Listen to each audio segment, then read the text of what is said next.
देखो, सबसे पहले वाटरफॉल है, वाटरफॉल के आगे टरबाइन है, टरबाइन के आगे जनरेटर है, और जनरेटर के आगे इलेक्ट्रिसिटी है। पोटेंशियल एनर्जी इन वाटर, उसको आप गिराएं तो kinetic energy in water, kinetic energy in turbine, और mechanical energy for water for generator, और आखिर में ई लिखा है। ई का मतलब है electrical energy. Hydroelectric power plants बहुत सिक्योर होते हैं, उनमें कोई पोल्यूशन नहीं होता, और ये बड़ा सिंपल सा कॉन्सेप्ट फॉलो करते हैं कि आप जब आप पानी को गिराते हैं, पानी नीचे जाता है, तो आगे टरबाइन लगे हुए होते हैं, टरबाइन ब्लेड्स घूमते हैं, और उससे क्या होता है कि इलेक्ट्रिसिटी जनरेट होती है। एनर्जी लॉसेस कौन कौन से हैं? All water does not come in contact with turbine, sound energy loss जो वाटरफॉल में होता है, sound and heat loss in turbine and generator. ये वाली स्क्रीन कॉपी करें।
all water does all water does not come in contact with turbine, sound energy loss, waterfall हो गया, ये एनर्जी लॉसेज हैं। उसके बाद इंपॉर्टेंट फीचर्स, अब साइड हेडिंग दीजिएगा, इंपॉर्टेंट फीचर्स, उसमें लिखिएगा number one, it uses renewable source of energy. Number one, it uses renewable source of energy.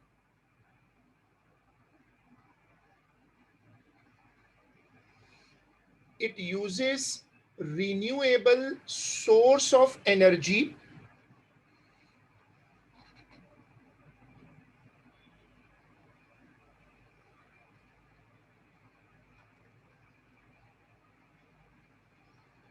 It uses renewable source of energy. Number two, it does not cause any pollution. In plant से कोई pollution नहीं होता, कोई gases नहीं निकलती। Number two, it does not cause any pollution.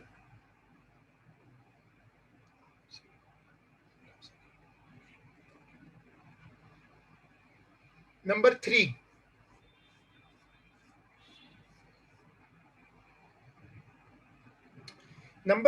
They are very large in size, ये plant size में बहुत बड़े होते हैं, ह्यूज होते हैं। Number eight, nuclear power plant. Number eight, nuclear power plant.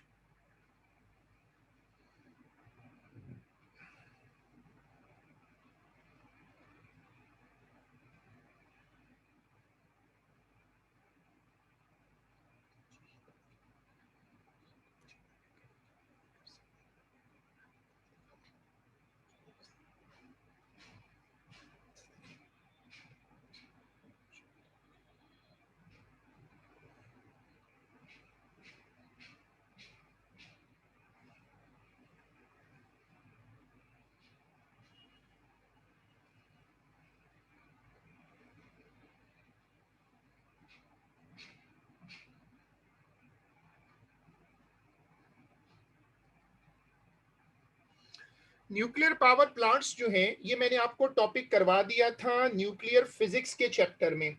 देखो, यहाँ पर एक न्यूक्लियर रिएक्टर लगा हुआ है और न्यूक्लियर रिएक्टर से हीट बनेगी और हीट जाएगी टरबाइन को, इससे टरबाइन घूमेंगे और टरबाइन से फिर आप एनर्जी जनरेट कर सकते हैं। न्यूक्लियर रिएक्टर से हीट बनेगी, हीट से आप पानी गर्म करें, पानी से स्टीम बनेगी, स्टीम से टरबाइन चलेंगे और टरबाइन से आप जनरेटर मूव कर सकते हैं। मैंने आपको ये करवाया था किस चैप्टर में? चैप्टर का नाम था, that the name of the chapter was nuclear physics. पहले न्यूक्लियर एनर्जी आएगी, फिर लेटेंट हीट और वेपराइजेशन ऑफ वाटर होगा, फिर काइनेटिक एनर्जी होगी और फिर इलेक्ट्रिकल एनर्जी होगी। ये चूंकि हमने कर लिया है तो मैंने ओरली रिवाइज कराया। आप हेडिंग डाल के नीचे लिख दीजिएगा, हेडिंग डालिएगा और नीचे लिखिएगा कि refer to nuclear physics chapter.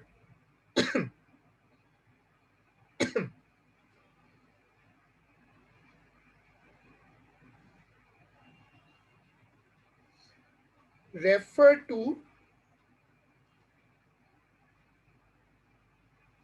Nuclear physics chapter.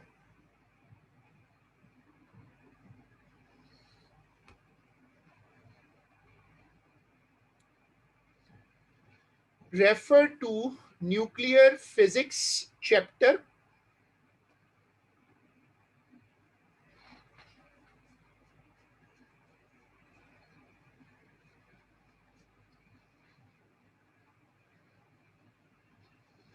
चलो अब हेडिंग डालो नंबर 9, विंड टरबाइन प्लांट।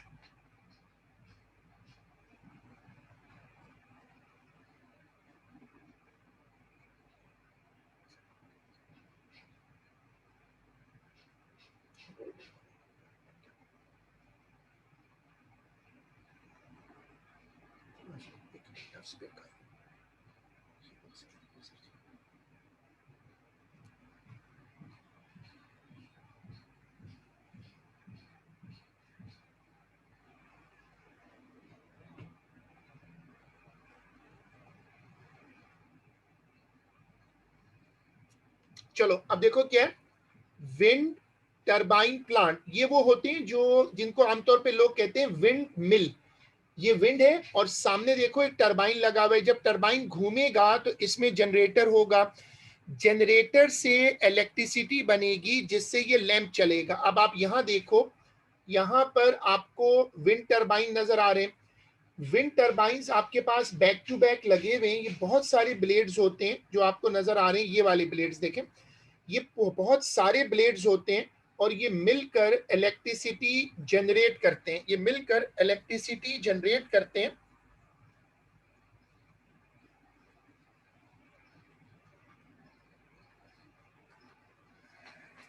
ठीक है, अब ये जो विंड टरबाइन है, ये विंड टरबाइन हवा से मूव करते हैं और इनमें इलेक्ट्रिसिटी जनरेट होती है विंड टरबाइन के जरिए। विंड आपको इसको ब्लेड को घुमाएगी और आप नीचे जनरेटर लगा दें जो कि मोमेंट क्रिएट करेगा। जो आपने हेडिंग डाली थी विंड टरबाइन, उसके आगे ये कॉपी करें।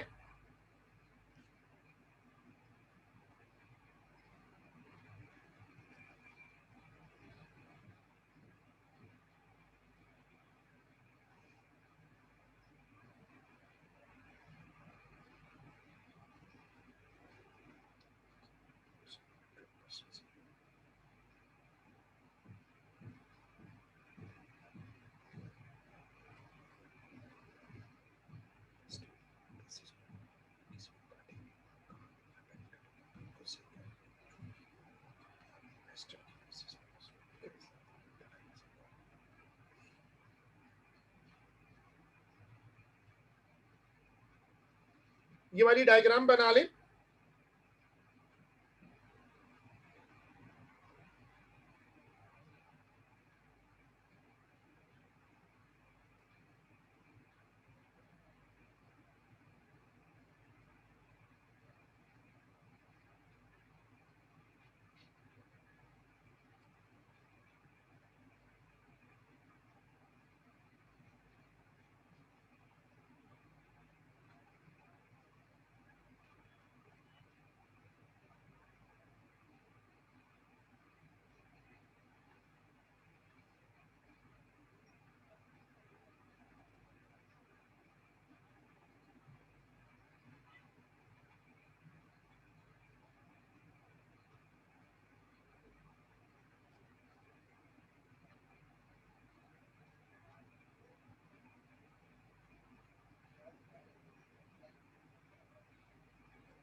लिखिएगा कि it converts kinetic energy of air, it converts kinetic energy of air into electrical energy.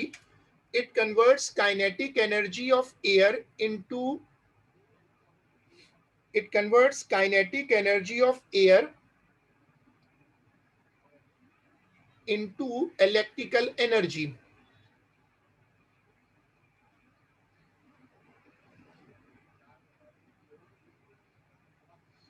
अब हेडिंग डालिएगा पावर।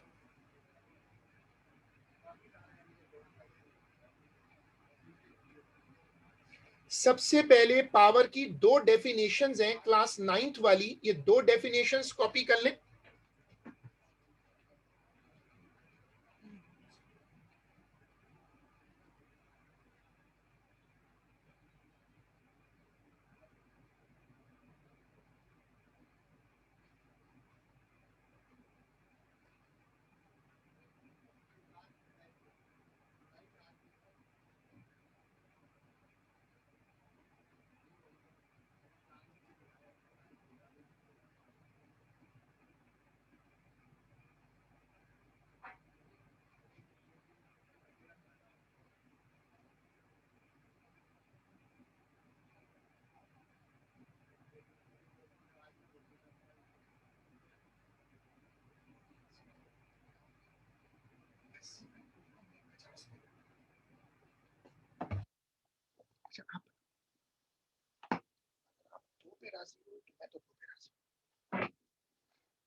देखो, पावर का फॉर्मूला है एनर्जी अपॉन टाइम, यानी वर्क अपॉन टाइम।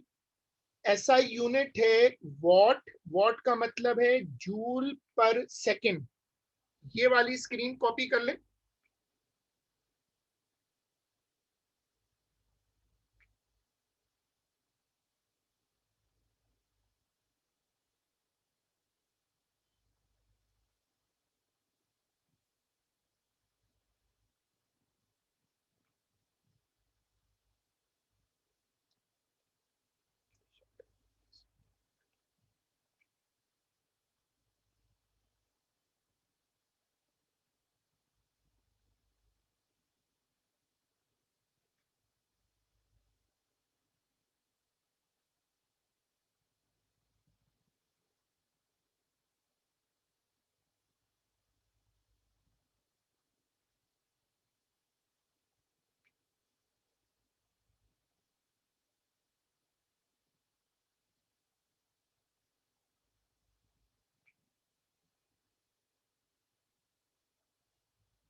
ठीक है, अब आपने हेडिंग डालनी है डेफिनेशन ऑफ वॉट। वॉट की डेफिनेशन या किसी यूनिट की डेफिनेशन कैसे करेंगे? 1 watt is equal to 1 joule in 1 second.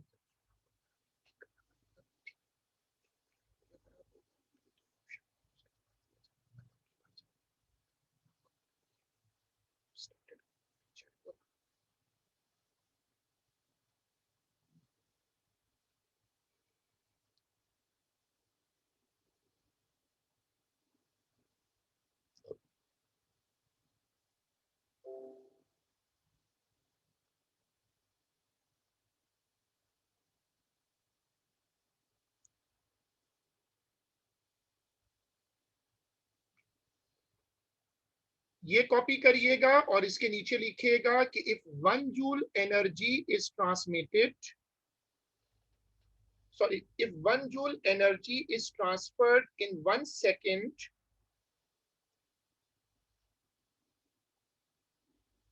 if 1 joule energy is transferred in 1 second,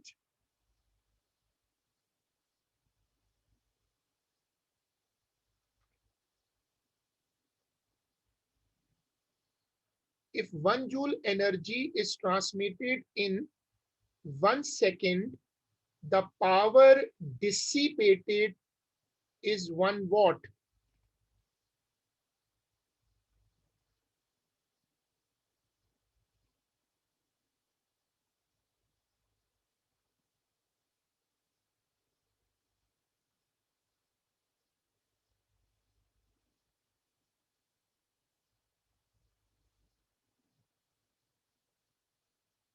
The power dissipated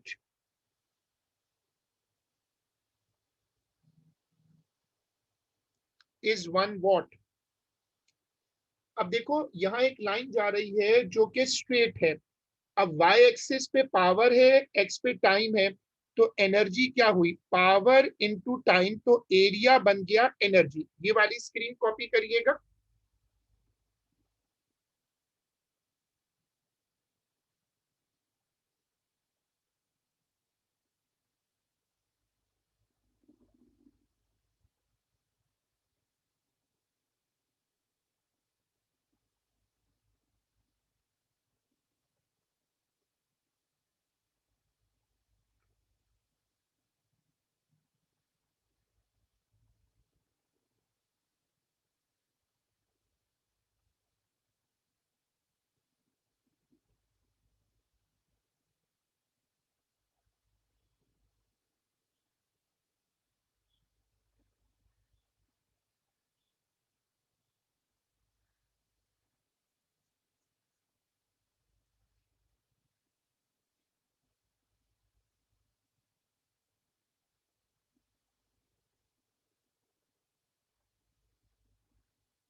दूसरा अगर आप देखो, y एक्सिस पे एनर्जी है और x एक्सिस पे टाइम है, तो energy upon time is basically what?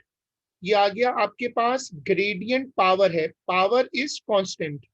तो अब ये वाली स्क्रीन कॉपी करिएगा।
Gradient is equal to power, power is constant.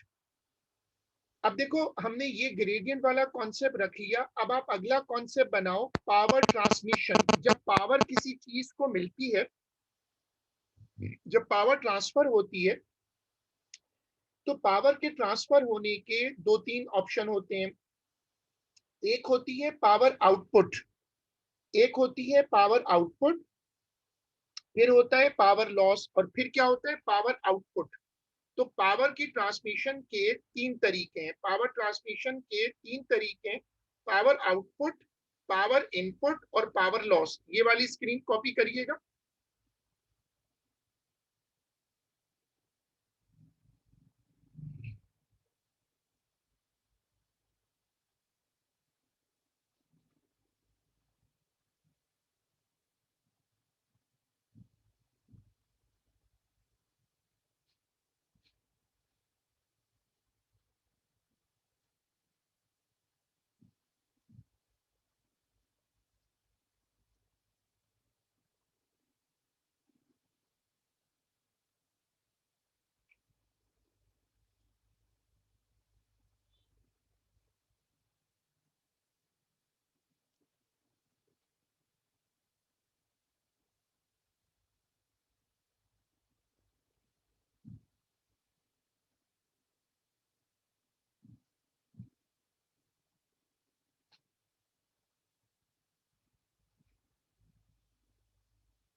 देखो अब तीनों में क्या फर्क है, जैसे फॉर एग्जांपल ओरली देख लीजिएगा, इसको कॉपी करने की जरूरत नहीं है।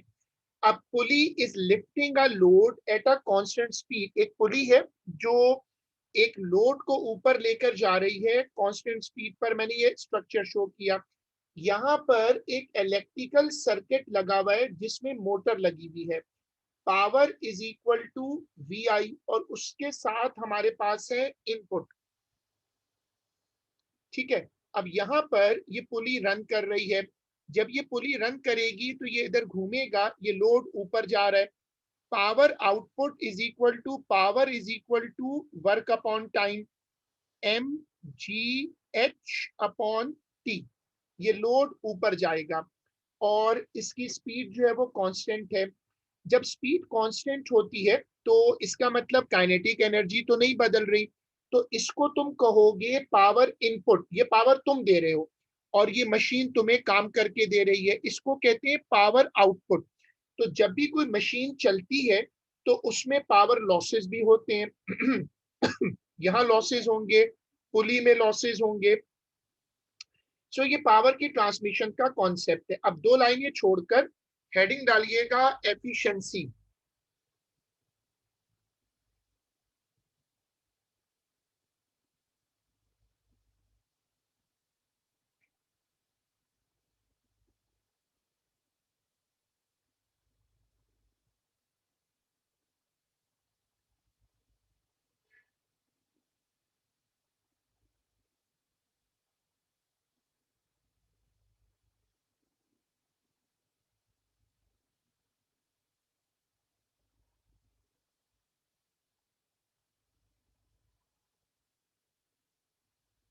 हेडिंग डाल दीजिएगा efficiency.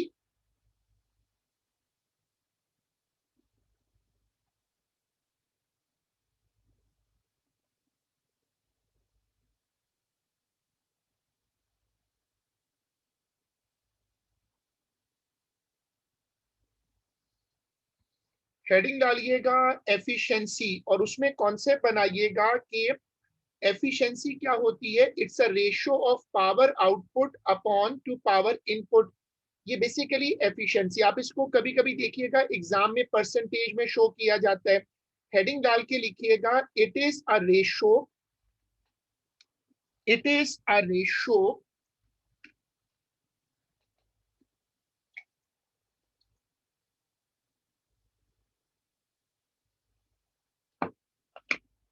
it is a ratio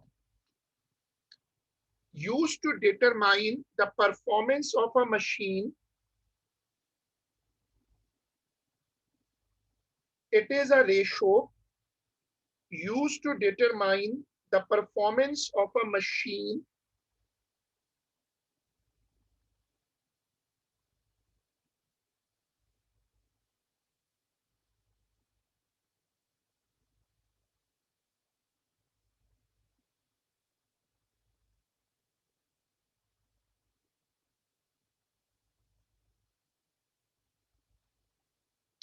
ये बेसिकली मशीनों की परफॉर्मेंस बताती है कि मशीन का लॉस कितना है। ये फॉर्मूला कॉपी करिएगा।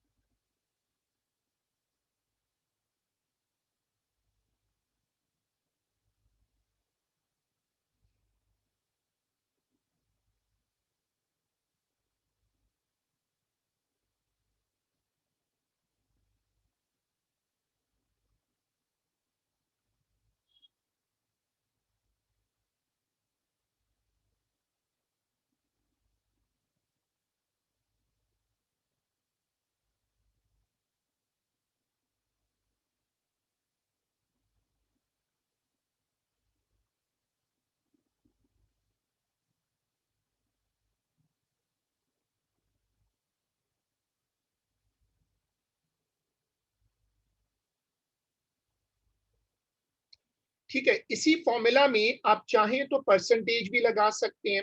परसेंटेज में सिंपल ये होता है कि आप इंटू 100 कर दें। एफिशिएंसी लॉसेस को रिलेट करती है। अब एफिशिएंसी होती तो रेशो है, चूंकि एफिशिएंसी रेशो होती है लिहाजा उसका कोई पर्टिकुलर यूनिट नहीं होता। तो लिखिएगा next line, efficiency is a ratio,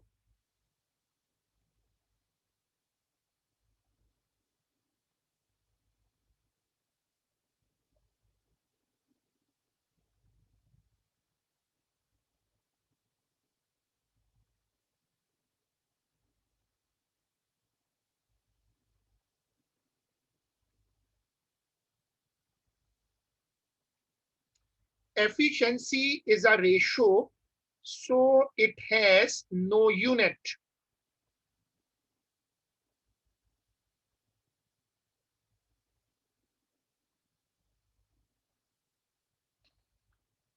Efficiency is a ratio, so it has no unit.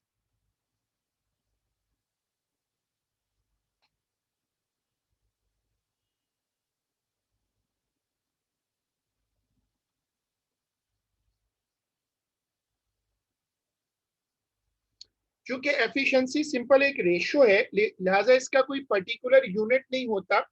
तुम्हें जब भी एफिशिएंसी निकालनी हो तुम दो चीजों को देखो, एक होती है पावर आउटपुट और एक होती है पावर इनपुट। अब ये वाली स्क्रीन देखें,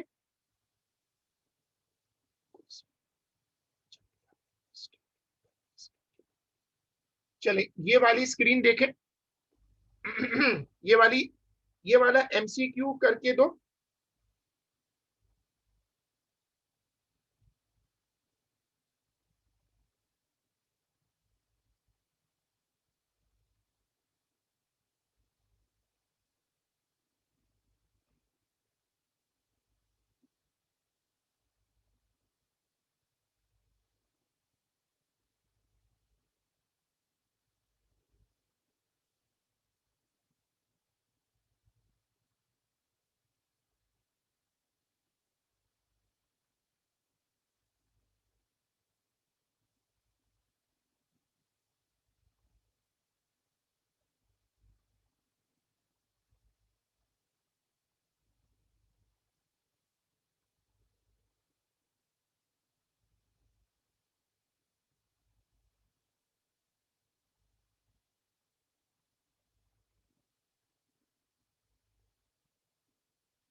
जो भी आंसर देना चाहे वो जल्दी से आंसर दे दे।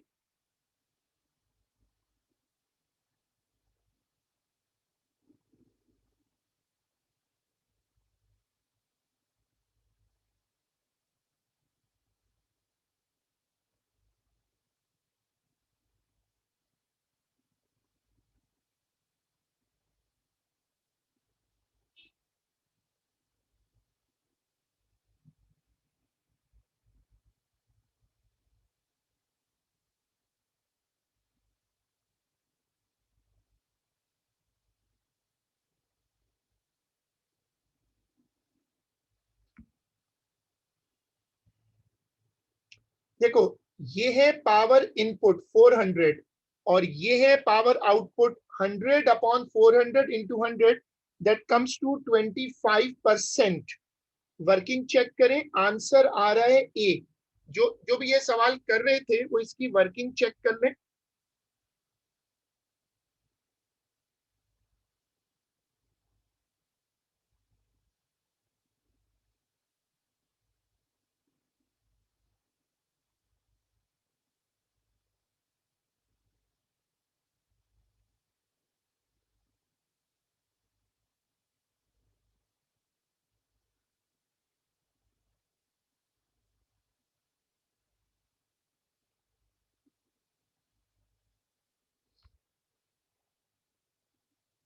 चलो अब ये वाला क्वेश्चन करके दो। Efficiency of an electric generator is 65%, the energy input to the generator is 12 kilo joule, what is the useful energy output. ये वाली स्क्रीन करके दें, ये वाली स्क्रीन पढ़े।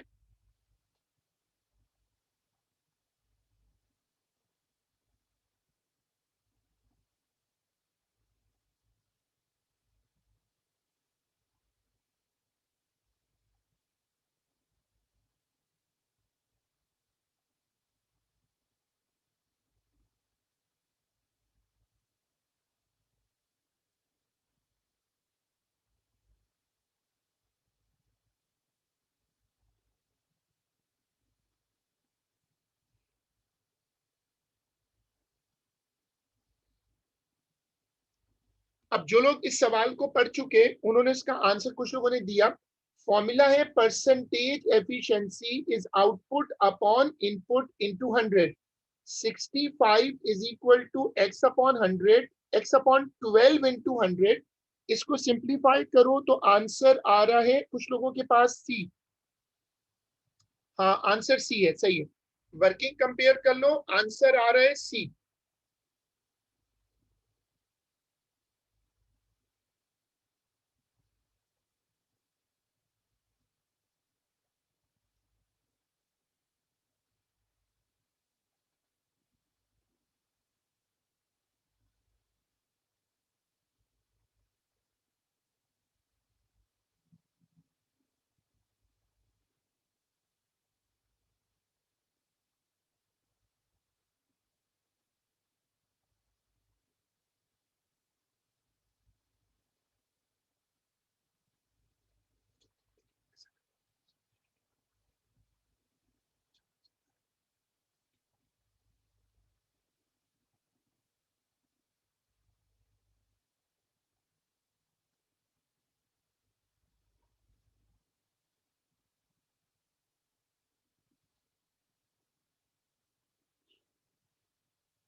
इसके बाद साइड हेडिंग दीजिएगा CHP, combine heat and power. ये हमारा आखिरी कॉन्सेप्ट है इस चैप्टर का। ये वाली जरा हेडिंग डालिएगा CHP। ये वाली स्क्रीन कॉपी करिएगा CHP।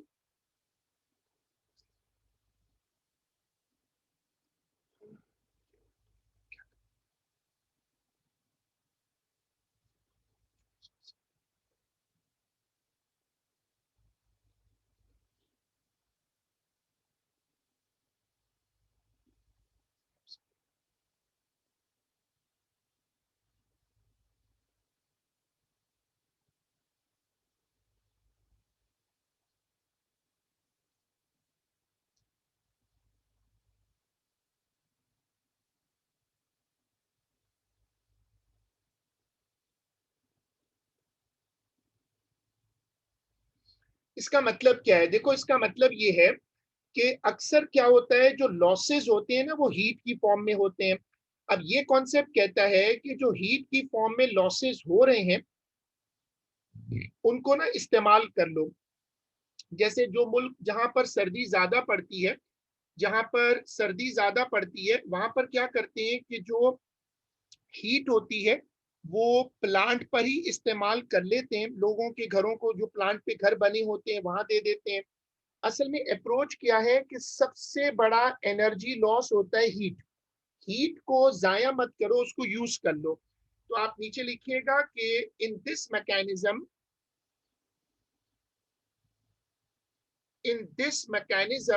heat energy is utilized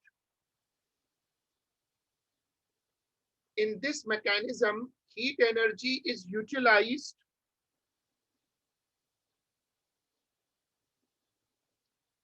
in this mechanism heat energy is utilized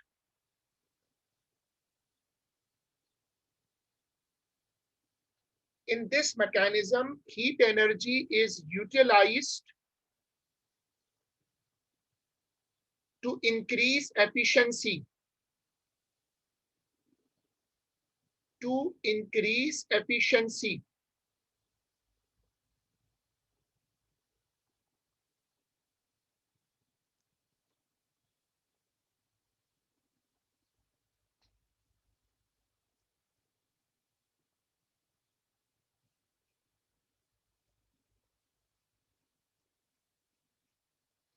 चलो अब पेज बदल दो।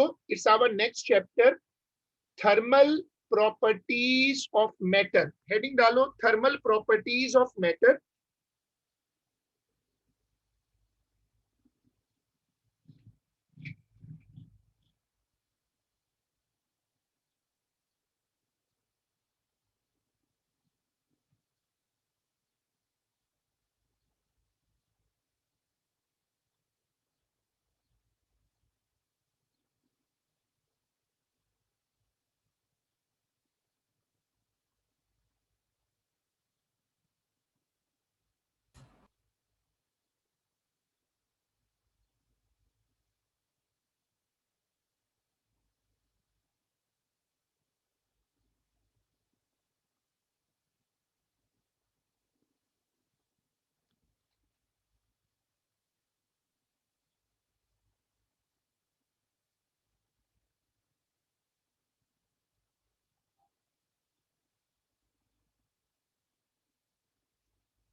Thermal properties of matter important chapter है, हर साल आता है, और ये कहलाता है थर्मल फिजिक्स। पहला टॉपिक जो है, ये मैं आपको पहले ही करवा चुका हूं जब मैं वर्क पावर एनर्जी करा रहा था। तो इसको ओरली रिवाइज कर लेते हैं। इंटरनल एनर्जी, इसका सिंबल होता है कैपिटल यू। इंटरनल एनर्जी का मतलब क्या है? इंटरनल एनर्जी का मतलब है कि मॉलिक्यूल्स की जो काइनेटिक और पोटेंशियल एनर्जीज हैं, उनको सम अप कर दें। मॉलिक्यूल्स की जो काइनेटिक और पोटेंशियल एनर्जीज हैं, उनको सम अप कर दें, उसको कहते हैं internal energy. Internal energy is the sum of potential and kinetic energies. ये मैंने पहले करवा दिया था। अब इस हेडिंग में देखिएगा, हीट कैपेसिटी कैपिटल सी।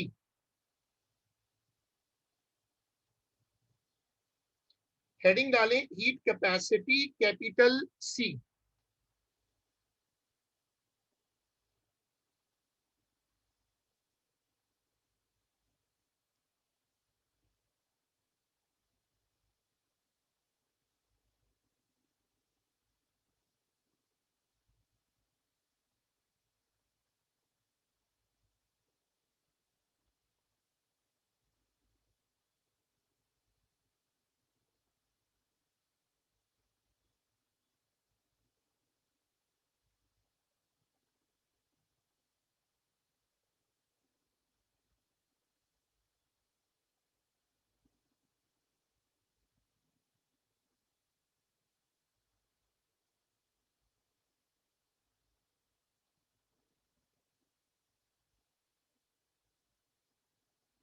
सबसे पहले उसकी डेफिनेशन और फॉर्मूला कॉपी करो।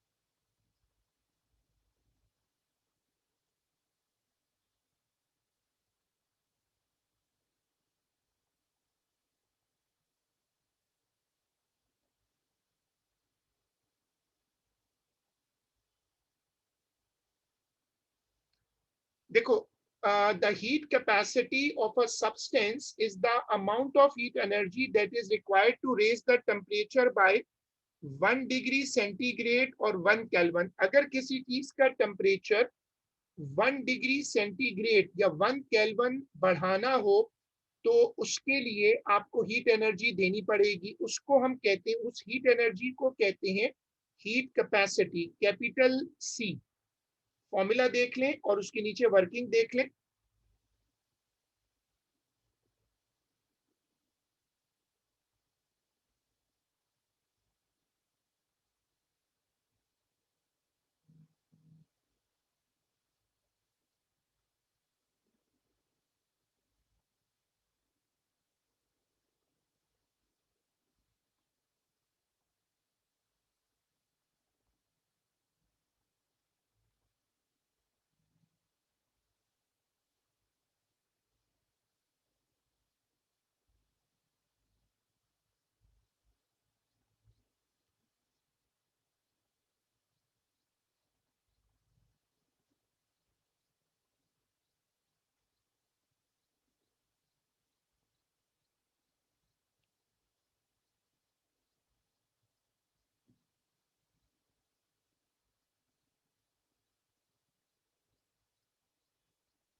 ठीक है, अब जरा इसका यूनिट देखो। अगर मैं सी को सब्जेक्ट बना लूं तो यूनिट बन जाएगी जूल पर केल्विन। यूनिट बन जाएगी जूल पर केल्विन।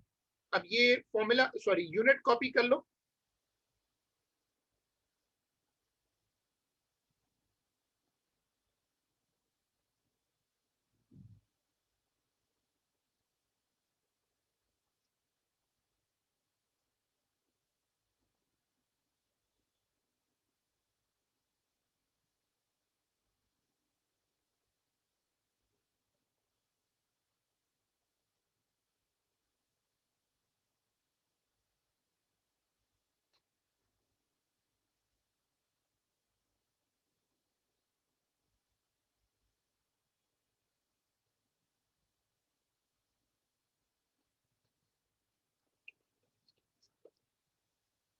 देखिए, delta T 1 degree C is equal to 1 kelvin temperature change. Delta T is equal to 1 degree C is equal to 1 kelvin. जब भी टेम्परेचर चेंज होता है, जब भी टेम्परेचर चेंज होता है तो उसको कहते हैं डेल्टा टी। लेकिन सेंटीग्रेड में और केल्विन में ये चेंज बराबर होती है।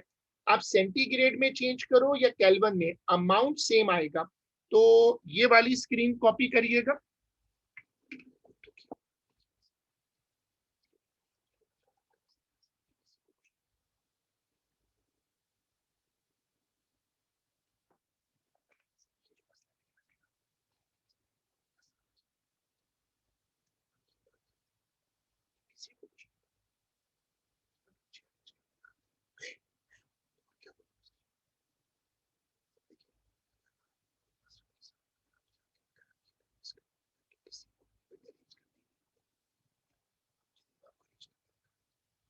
बहुत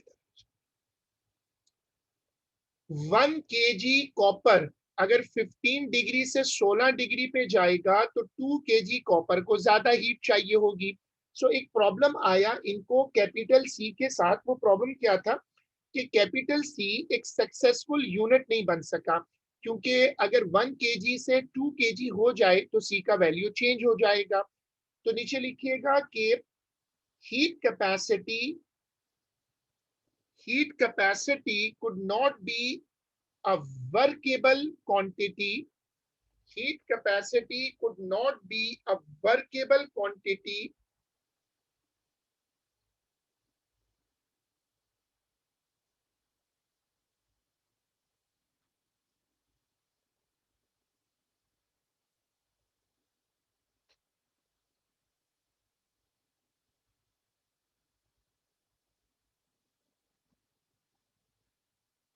could not be a workable quantity। ये वाली स्क्रीन कॉपी करिएगा।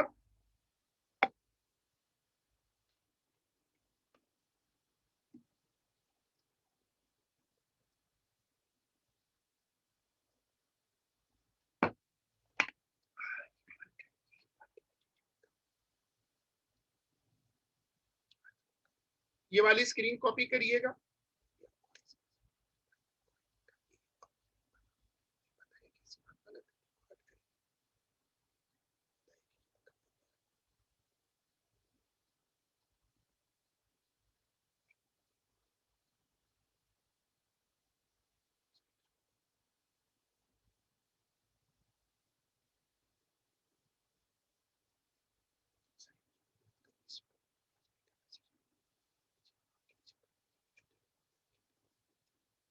हेडिंग डालिएगा specific heat capacity small C, ये इसका सिंबल है।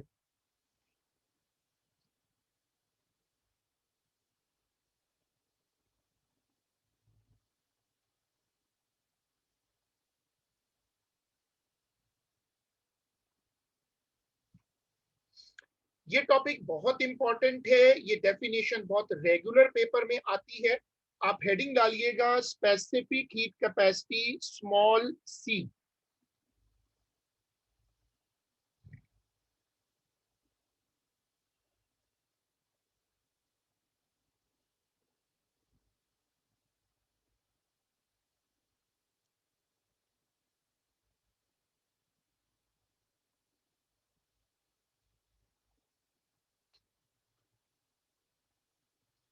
सबसे पहले इसकी डेफिनेशन कॉपी करिएगा, इन्वर्टेड कॉमास में इसकी डेफिनेशन कॉपी करिएगा।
Q is equal to MC theta, Q is equal to MC delta T। अब आपको ये वाली स्क्रीन फॉर्मूला पूरी स्क्रीन कॉपी करनी है।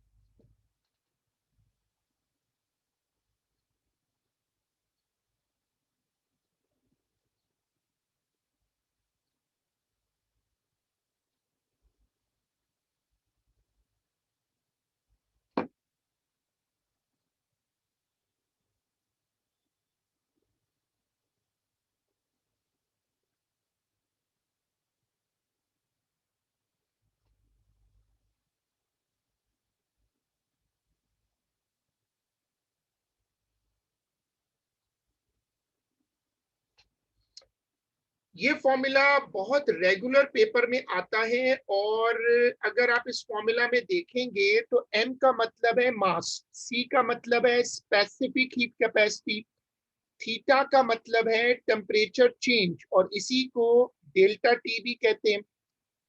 अब इसका जरा यूनिट बना लो, मैंने सी को सब्जेक्ट बनाया और ये यूनिट बन रही है जूल पर केजी सेंटीग्रेड। ये वाली स्क्रीन कॉपी करो।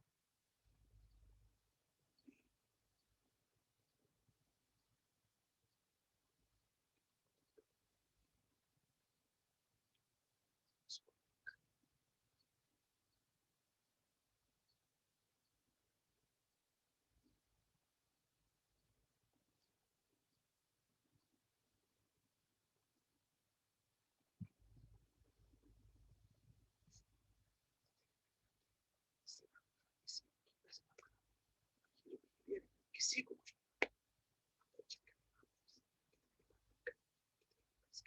एक चीज, एक बड़ा,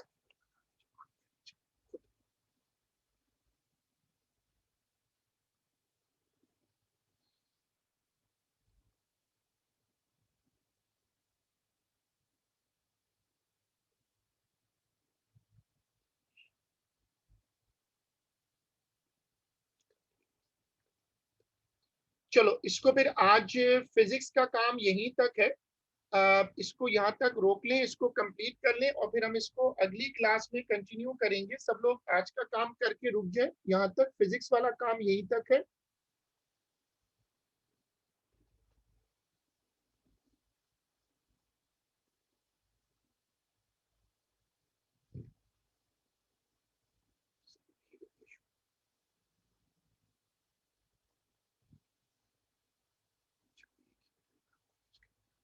कोई भी पूरे campus में कोई भी चीज नहीं समझता, ये मसला किसी को कुछ पता नहीं।